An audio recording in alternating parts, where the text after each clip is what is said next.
The 3 worst pass defenses in all of football. The Falcons, the Lions, the Seahawks. 2 of the last 3, can you tell the people who he's played the last 2 weeks? The Falcons and the Lions. What did the Falcons just do to my homeboy at my homeboy? Give me just a second.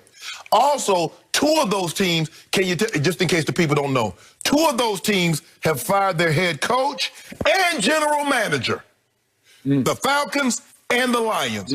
Now, the Lions run a defensive scheme that Tom Brady has heard the verbiage for the last 20 years. You think that gave him an advantage, Skip? Sure.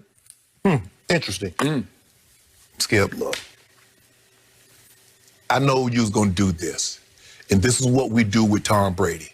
When he plays well, I told y'all, it's this. And then when he doesn't play well, you blame the defense. You blame Bruce Arians. But now all you mention is that when he goes up against bad secondaries, is that Tom Brady, Tom Brady, Tom Brady. But you don't mention anything about the defense holding Detroit to 7 points. You don't mention anything about how they almost pitched a shutout to the Atlanta Falcons in the second half. It was all Tom, all Tom, all Tom. But when they lose, B.A. don't know what he's doing. B.A. need to get out of his way. B.A., you are going along for the greatest ride in NFL history. That's what you do.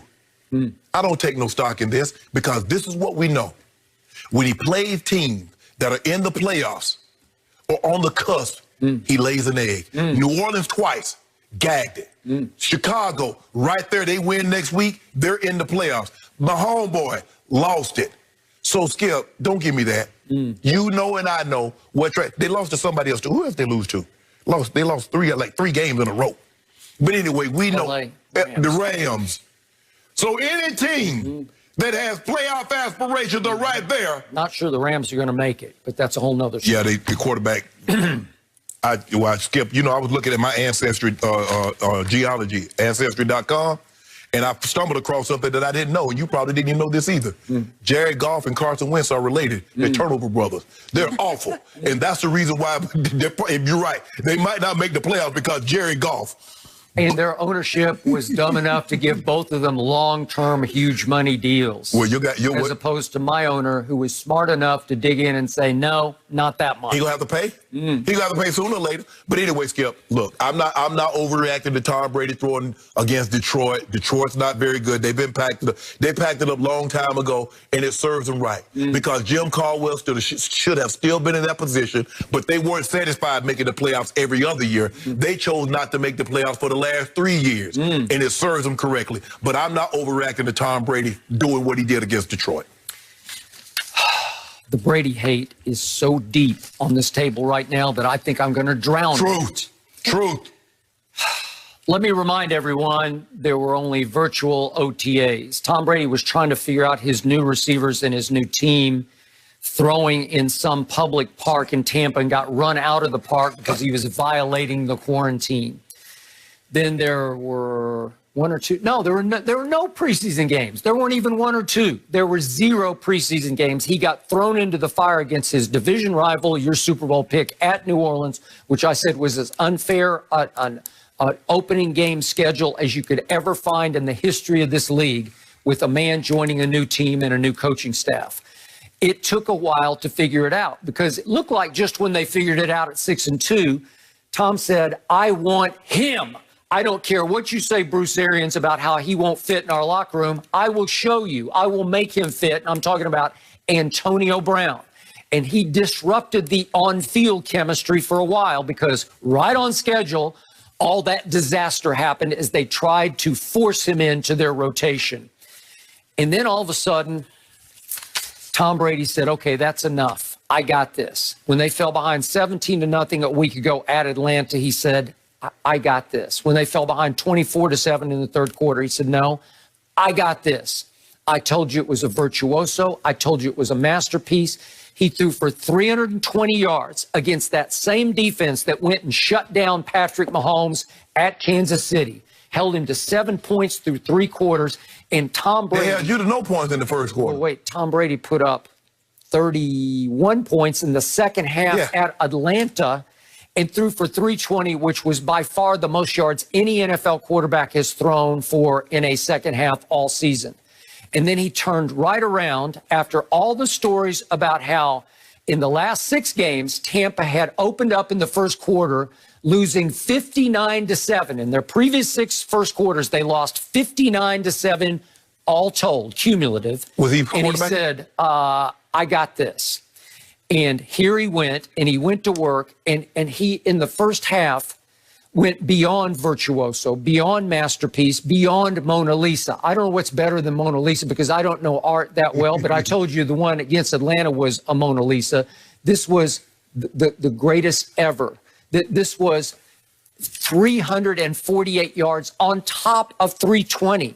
So if I do the combined halves, stop it, and I add them up, no, you that's can't. 668 total yards passing, 6 touchdowns and no interceptions. And I want to remind everybody, the all-time NFL record for one game, Super Bowl era or not, going all the way back to 1951, was Norm Van Brocklin, right out here at the Coliseum in Los Angeles for the then LA Rams versus the New York Yanks. They were called the Yanks. And he threw for 554 yards, and that still stands from 1951 until today as the record.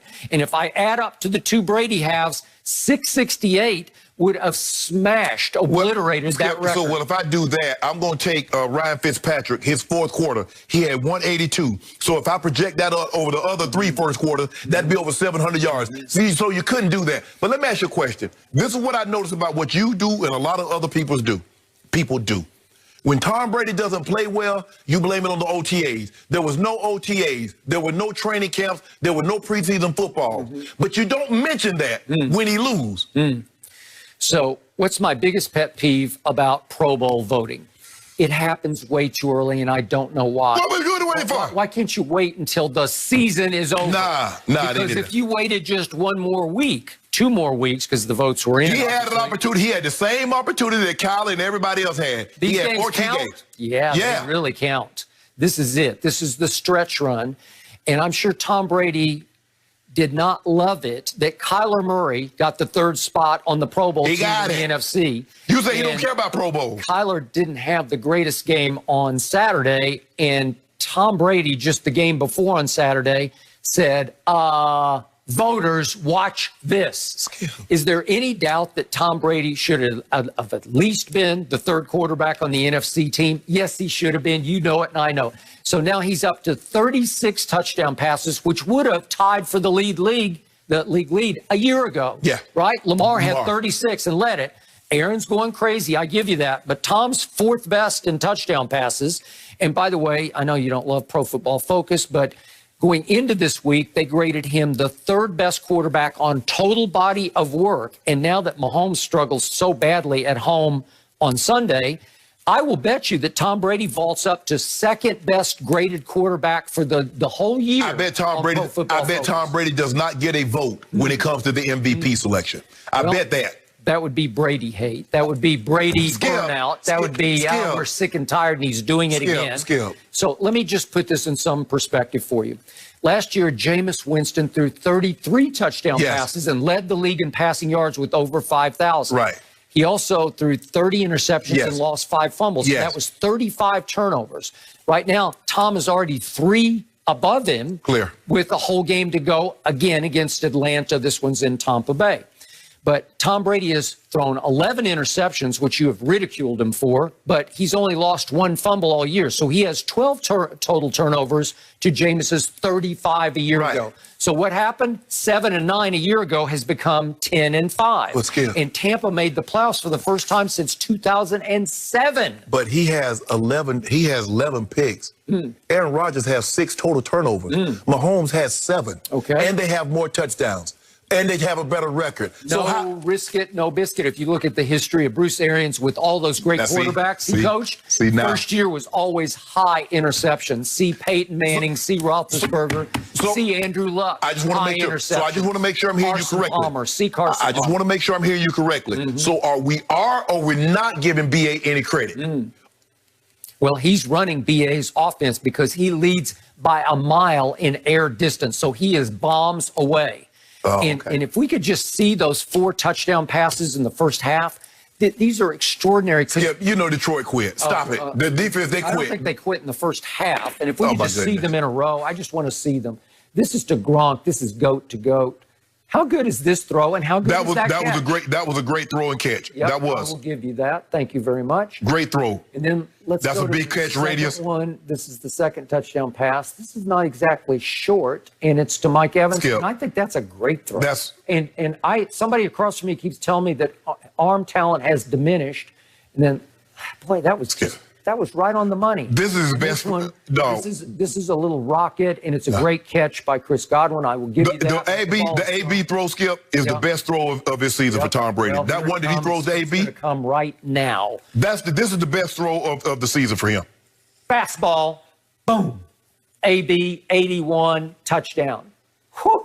That's his best Okay, throw. so I'm going to put you on the spot one more time. Yes. You have tried to retire this man 4 straight years, and you've told me that he's a noodle arm, that he's clearly lost velocity. Do you believe that after what you saw Saturday? Skip, I believe that he's doing what any quarterback could do. If you protect him, he can do that. Really? Yes. Taylor Heineke, could he do that? Man, stop, Skip. Well, you said any quarterback. Skip, I've said of the top 10. Shannon, if you protect him, as Bruce Arians said last week, he's as good as anybody doing it. And you could protect a lot of quarterbacks, and nobody could throw